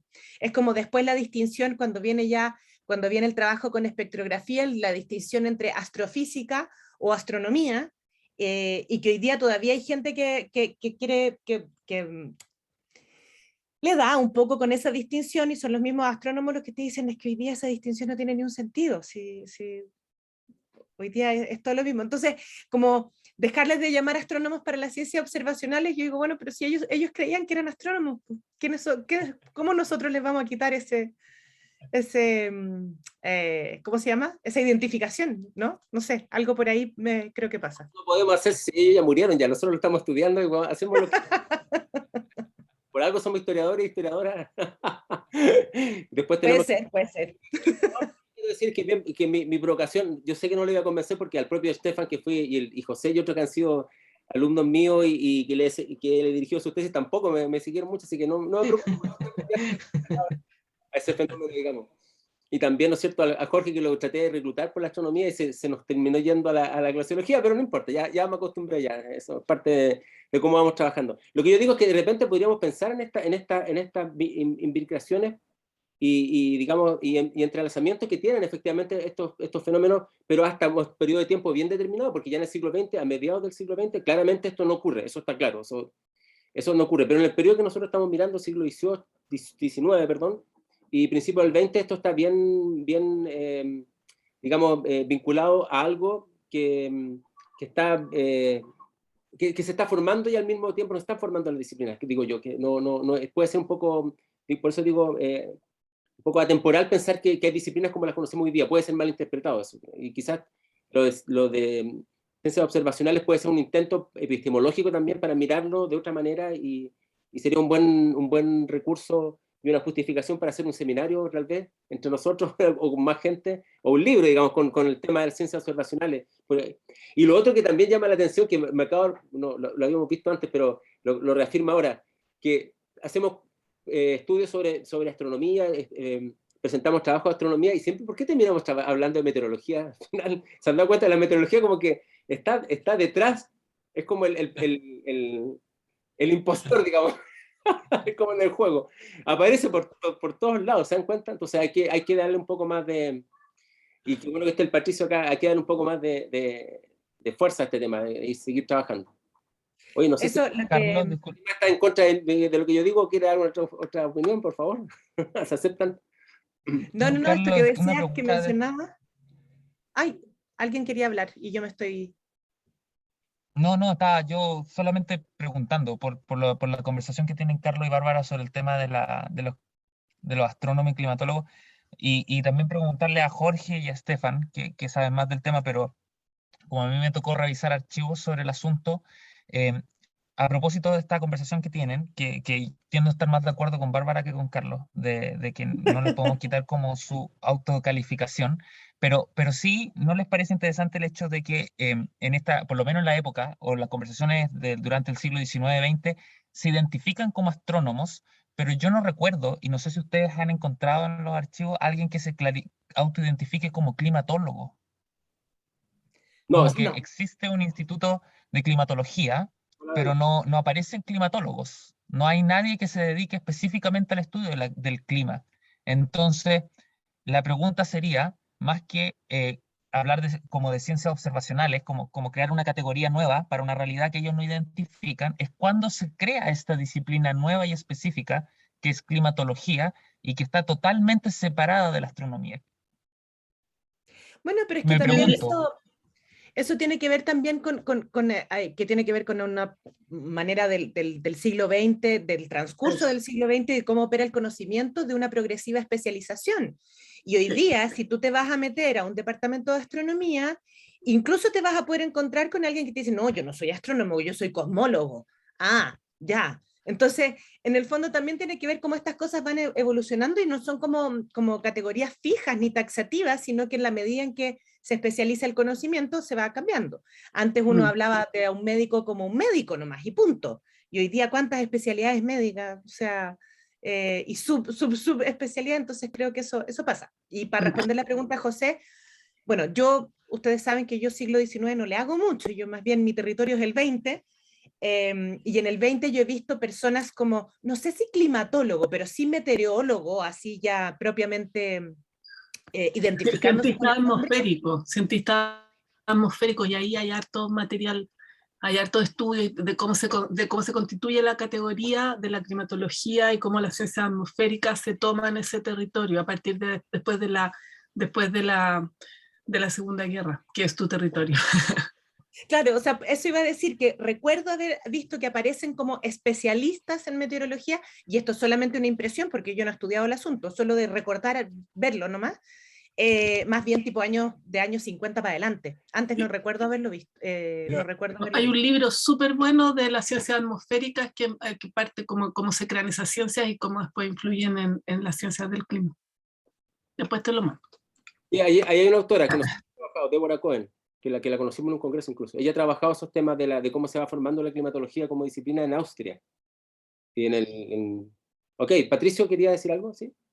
Sí, o sea, si me preguntaran a mí cuáles son, a quién yo reconocería como pionero en climatología, en no meteorología, nombraría a Vicuña Maquena, obviamente, por su trabajo el clima de Chile, que fue una mirada histórica del tiempo de la colonia, tratar de reconstruir qué había pasado con el clima en Chile y llegar a una conclusión que sigue siendo válida ahora. O sea, yo creo que la introducción de Vicuña Maquena en su libro El clima de Chile es súper pertinente mirarlo ahora, porque estaba terminando un periodo de como 10 años secos en que los agricultores reclamaban al gobierno que le ayudara, porque estaban en una catástrofe, y de repente viene el gran evento de 1877, que en Chile fue una inundaciones así extraordinarias, pero que fue parte de un fenómeno global de 1877, que todo el clima, me recuerda mucho lo que está pasando este año.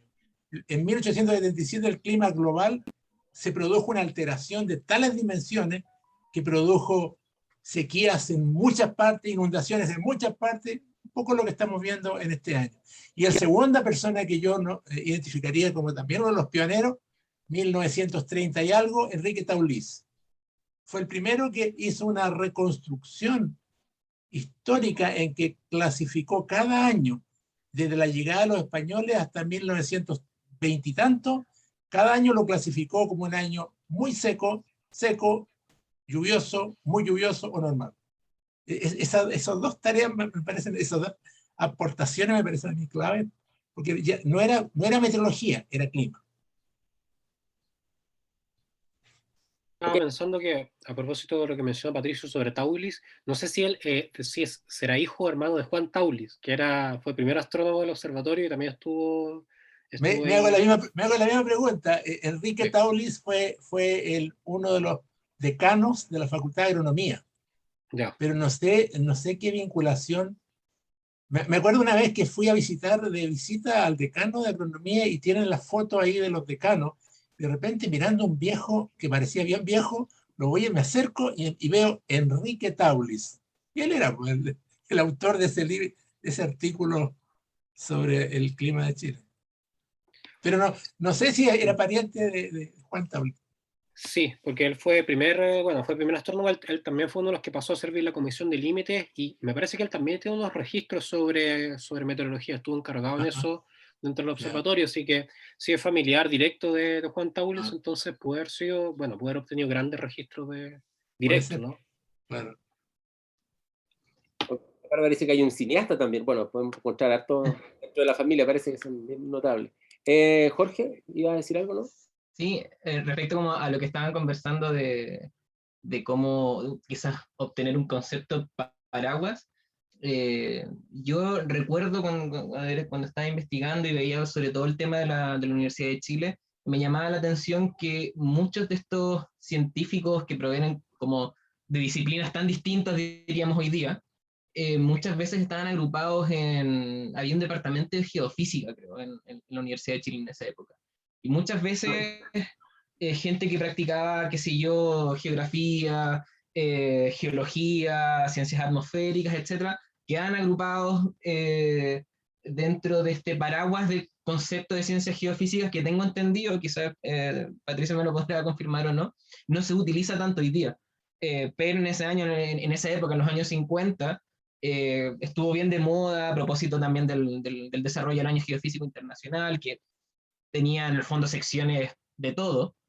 Había una sección, gente que investigaba bajo el paraguas del Año Geofísico Internacional, que investigaba cuestiones de latitud y longitud en astronomía, están los satélites artificiales, oceanografía, etc. Entonces, ahí me surgió la duda cuando estaban teniendo esta conversación, si alguien sabe en qué momento surge este concepto de ciencias geofísicas, si podría ser, por ejemplo, una propuesta para abordar esta disyuntiva que plantea Carlos. Me parece que no, porque me parece que es un poco posterior a inicios del siglo XX, pero la verdad ignoro ese tema. Pero me llamó mucho la atención en el momento cuando yo lo estuve investigando. Entonces quería plantear como eso, a veces que alguien sabe o conoce o puede profundizar más un poco en esa cuestión.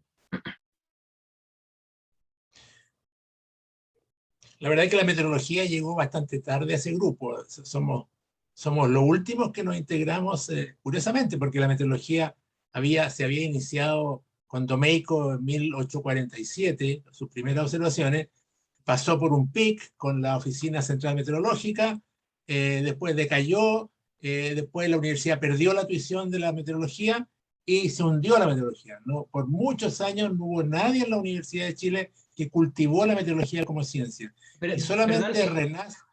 ¿Sí? eso de que la universidad perdió la tuición sobre la meteorología, ¿en qué momento fue? La verdad es que no sé el año exacto. Yo creo que en los años 1890 todavía funcionaba la Oficina Central Meteorológica, pero no sé cuánto tiempo después. Yo creo que fue sí, más o menos cuando el astrónomo Ristenpark propone la creación de un ente propio que se encargue de la meteorología y que sea autónomo. Y Ristenpark es el que separa agua, sí, yo estoy de acuerdo con eso, y nombra a Cranhas, que es un personaje Claro. que estudió meteorología, de hecho, que también es alemán, sí, pero eso es a principios del siglo XX. Sí, Claro, pero lo que quería decir era que la meteorología se perdió como ciencia en la universidad. Y entonces finalmente aparece la meteorología como una necesidad, aparte de la agricultura, como necesidad para apoyar la aeronáutica.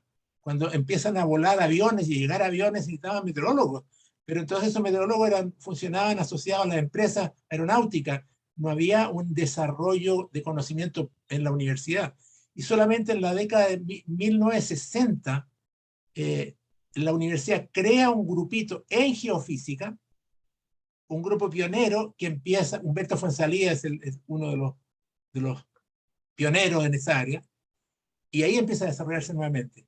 Entonces, a todos los meteorólogos de la Universidad de Chile se le olvidó que en el fondo había un pasado bien glorioso con la Oficina Central Meteorológica y con los primeros que eran astrónomos. Estaba Obrecht, estaba el primer director del Observatorio Astronómico, que también fue un impulsor de la meteorología, con la estación en el Observatorio de Quinta Normal. José Ignacio Vergara fue otro de los personajes. Todo ese pasado histórico meteorológico quedó realmente sumido en el olvido. Bueno, eso tiene que ver con la inmediatez de cómo se ven las cosas en cierta área, y nosotros justamente queremos suplir esa falencia en este país, pero a eso no nos resulta, y mirarlo con la perspectiva más temporal, más allá de encontrar los pioneros, y más allá de encontrar un poco la gesta que a veces se ve de las instituciones, pero también, ¿no es cierto?, mostrar que hay un desarrollo mucho más amplio, así que bueno que podamos discutir esto. Ok, no sé si Estefan quería agregar algo más, o... No, creo claro, yo creo que quizá habría que encontrar un concepto aún más paraguas, pero es difícil, o sea, por lo menos, no sé, yo ocupé el término en algunos artículos como estudios terrestres, pero es difícil. Yo creo que hay que hacer como un estudio, o sea, creo yo que hay que tener como estudios más eclécticos, porque como mencioné, estos cruces, estas tensiones, y a medida que va pasando el tiempo se van a ir como distinguiendo cada vez más, pero sí, concuerdo con que buscar quizá un concepto más paraguas, pero no va a ser fácil. Eso es lo que podría cerrar. Y una opción, Pero, perdón, ¿puedo agregar algo? por supuesto, Pero también el decir bueno, a mí que ciencias observacionales no me convence todavía, a lo mejor podemos cambiar de opinión, no quiere decir que no crea que es muy necesario trabajar en estos cruces y cómo se van vinculando y entretejiendo unos con otros, porque así también uno puede aportar en mostrar cómo se gesta al final el conocimiento científico, si no es cada uno por su lado sin hablar con nadie más y encerrado en su pequeña parcela. Entonces, esa vinculación sí me parece súper relevante, a pesar que aún ciencias observacionales no me convenza del todo. Así que las otras cosas que decía Carlos, por ahí hacer cosas, etcétera, bienvenido, fantástico. Todo eso me parece muy bien. oye, pero les propongo una cosa, si ya, una posibilidad que el próximo año, cuando sí que nos resulta organizar la segunda jornada de Historia de la Ciencia y la Tecnología en Chile, hagamos una mesa que se llama Ciencias Observacionales, y metemos ahí a la gente en meteorología, astronomía, y vamos discutiendo. De repente, yo todavía creo que se puede hacer, y encuentro sentido ahí, y si nos resulta y nos convence, podemos discutir, porque esta discusión que tenemos ahora a veces no la tenemos, porque hablamos de astronomía separados de los que estudian la meteorología. Así que bueno, pensemos que a todo esto sería genial que en noviembre o algo así, octubre del próximo año, organizáramos nuestra segunda jornada. también es algo que no tenemos que olvidar. Bien. Muy de acuerdo, muy de acuerdo. ¿Quieren agregar algo más? Voy a parar la grabación ahora.